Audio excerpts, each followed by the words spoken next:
Armed with homemade mortars, these protesters fired into the air, showing their discontent. This dictatorship is reaching its end. Thousands marched, demanding the resignation of President Daniel Ortega. The worst political crisis in Nicaragua since the Civil War in the 1980s is now in its third month. 20-year-old Lester Alemán, one of the students' most prominent leaders, says the president is responsible for the crisis. The political detainees, kidnappings, repression, the economic downfall, all these destabilizing problems are because of Ortega. He must resign. Many Nicaraguans here say they don't want to negotiate peace with the government. Instead, they say they must fight repression. These protesters are demanding that the government frees those who have been detained in this more than 2 months of protests around the country.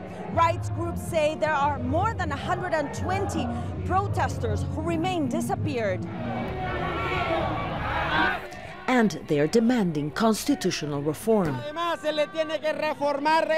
The Constitution must be reformed because there shouldn't be a re-election. Re-elections lead the way to a dictatorship, and we don't want more dictatorships. This attitude, says government negotiator MOISES ABSALON PASTORA, is not helping to find a middle ground. First, there must be stability, security, an end to violence. Only then can we discuss anything regarding the Constitution. People cannot say, "I don't like this president," and try to oust him.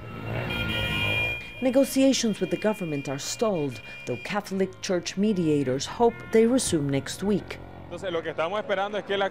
We are waiting at least until we hear elections will be held ahead of time. The Constitution should be reformed when the country needs it.